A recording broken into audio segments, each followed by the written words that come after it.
At 0530 local time, a Ukrainian MiG-29 strikes out across the frozen fields of the Pokrovsk sector. The pilot is flying at 900 kilometers per hour, holding his altitude at exactly 50 meters above the frost. This is grass-cutting height, the only place a Cold War-era fighter can survive in the most heavily surveilled airspace on the planet. But the mission plan promised a cleanly deconflicted corridor, a narrow pipe through the layered chaos of the modern battlefield, where reconnaissance drones orbit high above and hunter-killer first-person view drones swarm down below. Flying precisely between these layers requires the kind of mathematical precision that normally exists only in simulations, but the intelligence is already outdated. The sky ahead is not clear. The pilot is entering a microscopic altitude band between these two deadly layers, trusting his radar warning receiver to scream if a Russian surface-to-air missile battery paints him. But the threat that is waiting for him does not use radar.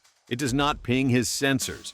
It just waits in the freezing dawn, completely invisible to the electronic eyes of a jet built 40 years ago. The rules of aerial warfare are being rewritten around him in real time, and he is about to become the test subject for a terrifying new Russian tactic. Without a single beep from the threat warning system, the pilot spots a brilliant flash of light off his right wing. It is the solid fuel motor of an R-60 heat-seeking air-to-air missile, accelerating to Mach 2.5 and carving a white contrail through the morning air. But there is no enemy fighter jet anywhere near him. The missile was launched by a modified Russian Buran-2 loitering munition. These cheap, propeller-driven drones have been repurposed into hovering aerial ambush platforms. They do not emit radar waves. They just loiter in the sky, using a simple infrared seeker to look for the massive heat bloom of jet engines passing below them. The R-60 missile is drawn to the 900-degree exhaust of the MiG-29 like a moth to a blowtorch. The pilot relies on pure instinct, instantly yanking the flight stick back and punching the throttles into full afterburner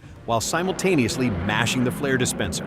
Dozens of magnesium flares burst out behind the jet, burning at over 2,000 degrees Celsius. The sudden climb and the blinding heat of the flares confuse the primitive seeker head of the incoming missile. It chases the false targets and detonates harmlessly in a cloud of white smoke. But avoiding the missile came at a terrible cost. He has just traded his most valuable asset, his low-altitude terrain masking, for survival. By climbing to dodge the drone-launched missile, the pilot has popped his aircraft above the radar horizon. Instantly, the cockpit is filled with the agonizing shriek of the radar warning receiver. He is being painted by multiple Russian air defense systems. A Buck surface-to-air missile battery and a massive S-300 complex have both detected his sudden appearance. To them, the MiG-29 is a massive metal target perfectly silhouetted against the dawn sky. He has exactly 3 seconds to fix this before telephone pole-sized missiles come ripping off their launch rails. He aggressively throws the jet into a violent dive, dropping back down to 50 meters and using the curvature of the Earth and the local terrain to sever the radar locks. He defeats a second R-60 missile launched by another lurking drone with another barrage of flares, escaping the immediate ambush, but the evasive maneuvers have pushed him wildly off his planned flight path. He is now screaming at near supersonic speeds into uncleared, heavily contested airspace. His radio communication crackles and dies, completely smothered by dense electronic warfare jamming. Ahead of him lies the true nightmare of this war. He is flying straight into a dense swarm of first-person view attack drones. Both Ukrainian and Russian plastics are filling the exact altitude band he needs to survive. At 900 kilometers per hour, navigating a swarm of first-person view drones is like driving a Formula One car blindfolded through a hailstorm. These tiny quadcopters are built from cheap commercial plastics and carbon fiber, making them virtually invisible to the Cold War-era radar and infrared sensors of the MiG-29. They are the size of dinner plates, completely undetectable until they are mere meters away from the canopy. The closure speeds are astronomical. If a drone is flying toward him at 100 kilometers per hour and he is flying at 900, they are closing the distance at 1,000 kilometers per hour. That leaves the pilot with a fraction of a millisecond to react. But the drones themselves are not the only catastrophic threat in this chaotic airspace. Many of these new loitering munitions trail hair-thin fiber optic control lines behind them, unspooling kilometers of glass thread to maintain unjammable video feeds with their operators. If a jet engine ingests one of those microscopic cables at combat speeds, the delicate compressor blades will shatter instantly, tearing the engine apart from the inside out and turning a multi-million-dollar fighter jet into a falling brick. The airspace has mutated into an unmanaged three-dimensional minefield where speed and pure luck have completely replaced technological superiority. Part 2. Recognizing the sheer impossibility of surviving this low-altitude drone swarm, the pilot makes a desperate, calculated gamble. He cannot stay low, but if he climbs, the radar-guided surface-to-air missiles will kill him. So he decides to execute a terrifying maneuver born in the nuclear paranoia of the Cold War. It is called toss bombing. He slams the throttles back into full afterburner and pulls the nose of the jet into a massive, aggressive vertical climb. He is intentionally exposing himself, flying straight up into the active radar beams of the Russian defense network. As he ascends past 3,000 meters, the warning sirens in his helmet merge into a solid, high-pitched tone. A Russian Buk M3 system has locked onto him. The Buk crew on the ground cannot believe their luck. A Ukrainian fighter is serving itself up on a silver platter. The toss bombing maneuver dictates that the pilot must climb steeply, release his heavy bombs at the absolute apex of the parabolic arc, and then dive aggressively away before the enemy missiles can reach him. It was a tactic originally designed to throw tactical nuclear weapons without getting caught in the blast radius. It was never meant to be used in a sky saturated with drones and advanced fire dome tracking radars. The Buk operator presses the firing button, and a deadly interceptor missile leaps from its launch tube. At exactly 4,000 meters of altitude, with the Russian tracking radar illuminating his aircraft like a stadium spotlight and a missile launch warning blazing on his displays, the pilot violently squeezes the weapon release button. Two French-supplied AASM Hammer precision-guided bombs detach from the wing pylons. Instantly, the pilot rolls the MiG-29 completely inverted and pulls the stick straight into his lap, executing a crushing split-S dive back toward the Earth. Behind him, a massive 9 M317M surface-to-air missile is accelerating toward his position at Mach 4. This Russian interceptor is a telephone pole packed with high explosives, but it relies on something called semi-active radar homing. It does not have its own powerful radar built into the nose. Instead, it acts like a deadly receiver, following the radar energy that is being projected from the fire dome radar on the ground and bouncing off the metal skin of the Ukrainian jet. If the Buk radar loses line of sight with the MiG-29, the missile loses its guidance completely. The pilot is betting his life on gravity. He has to drop out of the radar beam and get below the radar horizon before the missile, traveling at over 4,000 kilometers per hour, crosses the remaining distance. The pilot pushes his airframe to the absolute structural limits, pulling devastating gravitational forces as he plunges toward the frozen ground. With mere seconds to spare before impact, he violently levels the aircraft out at exactly 200 meters. The geometry works.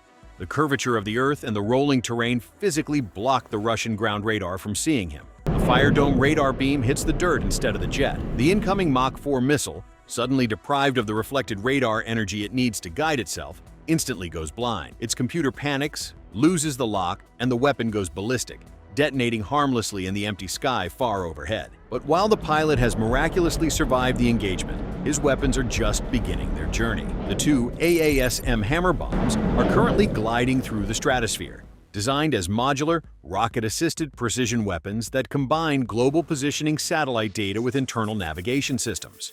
But the Russian defenders are not just relying on missiles. The entire sector is heavily blanketed by massive R-330 Zhatel electronic warfare jamming systems. These jammers are screaming static on every frequency, completely drowning out the faint signals coming from the navigation satellites orbiting in space. Stripped of their satellite guidance by the intense Russian electronic warfare, the two Hammer bombs are forced to rely entirely on their internal backup systems. Deep inside the weapons, complex ring laser gyroscopes and advanced accelerometers take over. These inertial navigation systems calculate the precise position of the bomb by mathematically measuring every microscopic rotation and shift in momentum since the moment they were dropped from the aircraft.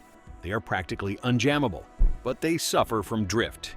Every second they fly without satellite correction, tiny mathematical errors compound. The pristine accuracy of the French weapons degrades rapidly from a pinpoint 1-meter margin of error to roughly 10 meters. Meanwhile, the Ukrainian pilot faces a terrifying reality. He must retrace his route all the way home.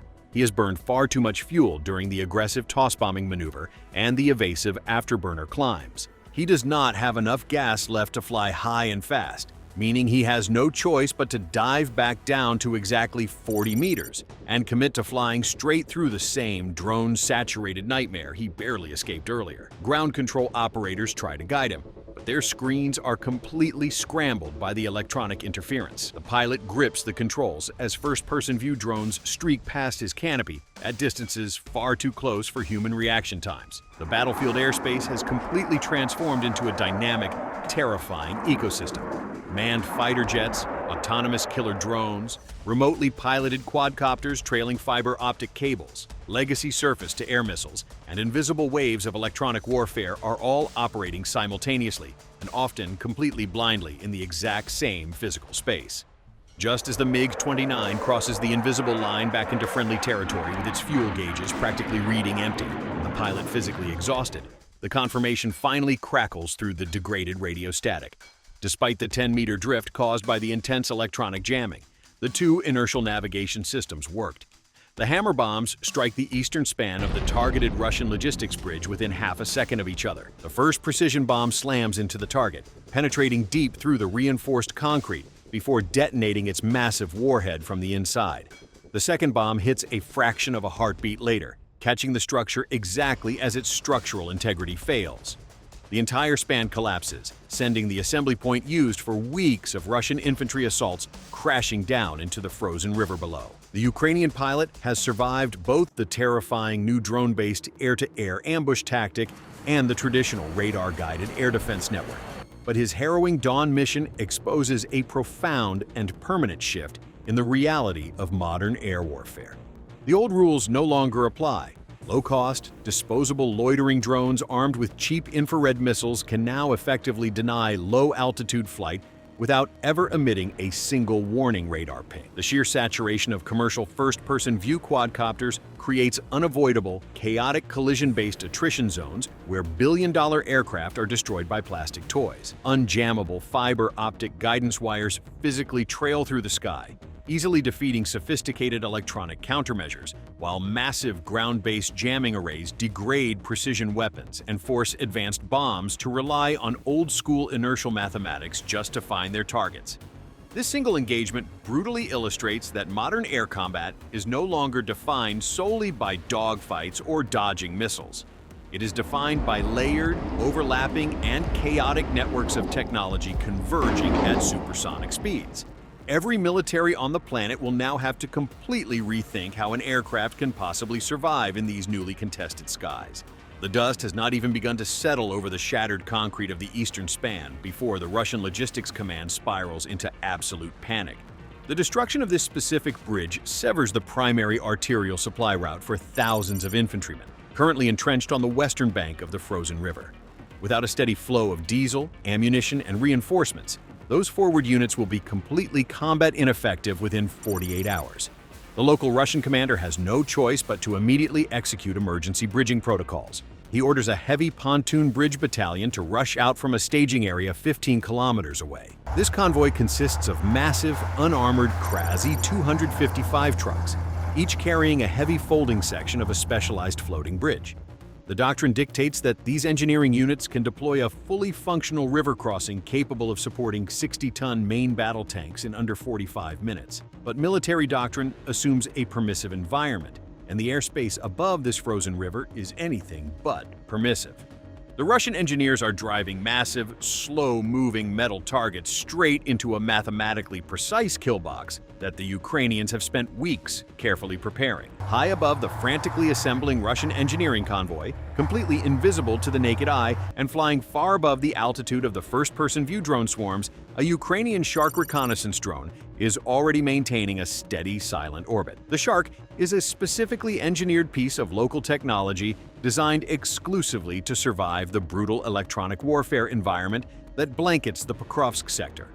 While the Russian R-330 Zatel jammers are still screaming broadband static across the sky, successfully denying global positioning satellite signals to anything in the area, the Shark simply stops listening to the satellites.